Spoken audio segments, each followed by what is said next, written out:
Hello and welcome to Oulton Park. You can see back more real life racing content. We're being wheeled out of the garage at Oulton Park. Such a fantastic track, dubbed the English version of the Nürburgring. You're going to see why. This track is amazing.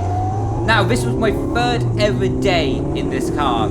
At this point, I was actually pretty confident we'll be doing the National Series. You can see we've all got a bit bogged up on the exit of the pit lane there just because the classic Formula 4 was trying to do a nice thing and get out of everyone's way. But, like I say, I was very confident I would be doing the National Series right now. So, I spent the first 2 sessions of the day learning the track and getting up to speed. And now I'm fully up to speed. And now it's time to practice some racecraft. And in this video, you're going to see a little bit of me understanding the slipstreaming, battling with cars, getting close, understanding the braking distances, understanding to be offline especially. Right ahead of me in the 16 car, we've got Michael McPherson.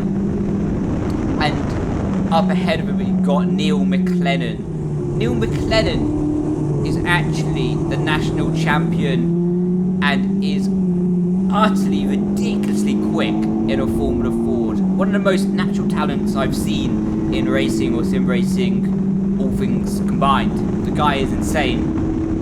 Insanely good, that is, not insane in the other way. But you can see getting a little bit close to Michael McPherson right in front of me. And again, that is just me outbraking myself a little bit. And you can see I just did everything to avoid him. We back up a little bit on the final corner just to give myself a bit of time to mentally reset, also to give the gap to the car in front so I can push into that clean air. Of course, there's no actual dirty air or drag disturbance or dirty air disturbance coming with the cars in front of Formula 4. There's no downforce cars, no wings, no diffusers. It's all about mechanical grip, but just giving myself that clear vision to push ahead.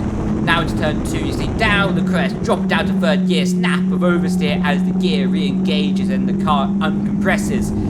As you can see, we're all pushing so hard on this point because we know what's at stake. The season start is pretty imminent. It's basically under a month away at this time, so we're all really getting into the flow of things, into the hairpin, down to 1st gear. Rotate the car around. It feels like it understeers so much there.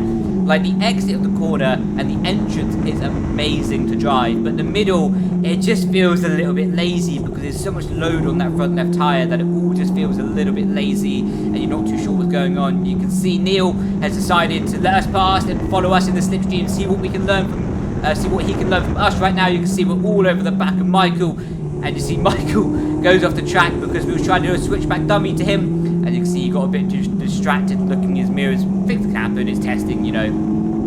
But now, coming over the crest, the classic F3 car lets us past, and we are going at quite a rate of knots.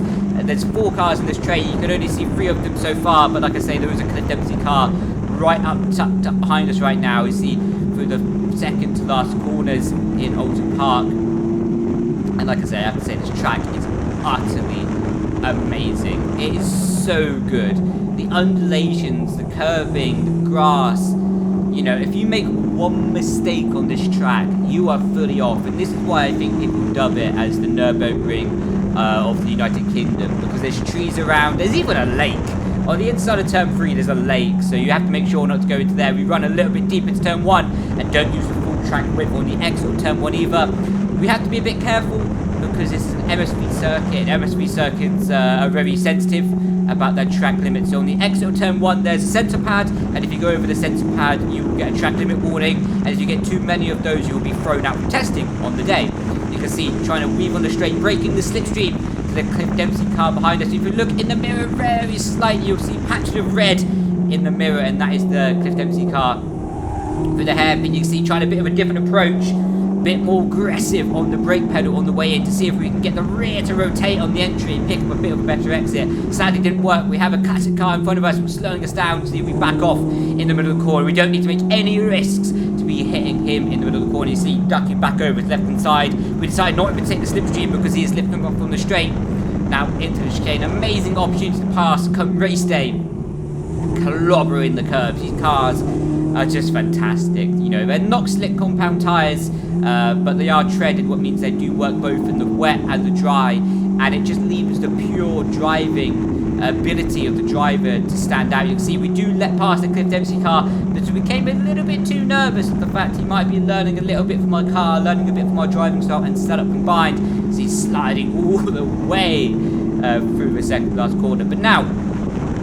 what I'm going to do is I'm going to give you a hot lap guide of an F1600 around Oulton Park. Through the final corner, you go a bit light on the car on the exit as you go downhill, so you'll be feeling a bit of sliding, what means you have to leave a bit more track width than you anticipated because you will be pushed out wider. Turn 1, get the car straight down to third gear.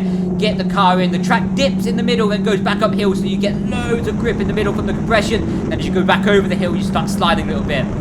Now, technically turn 3 as you have that little kink to the right, down to third gear. Make sure you hug the curb. It's a long turn, so make sure you hug the curb on the exit and don't run too wide on the exit, otherwise you will pick up wheel spin on the curbing and on the tactile grass on the outside. You can see through turn 4, come qualifying day, that is flat out.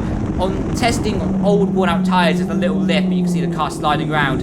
See again, we're trying to get a different line, trying to go a bit wider to a V shape. And you see the Cliff Dempsey car does let us past again because he's clearly thinking we're learning a bit too much from him. Through the chicane, clump the curb on the inside, fully committed, bounce again. See, jumping over the final curb on the exit, and that's just because we want to use as much track width as possible to get the momentum up in these cars. Now, into the second chicane in a row, down to second gear, hit the curve again, not as aggressive as the first one, make sure you use the curve for a bit of rotation, bring the car back over to the left, now swing the car back over to the right, and make sure you get on the power as soon as possible. So you can see I was using the exit curve there. I thought it was better to gain the mid-corner speed and sacrifice that exit curve a little bit rather than do the other way around. Now, for the funnest 2 turns on the track, in 4th gear, down to 3rd, you have to pick up the first apex, there's a little bit of camber in the track, so you have to make sure to hug both these apexes over the crest. The car will slide, but now sadly we do see a red flag pop up, so we're going to go a bit conservative into the final corner just to show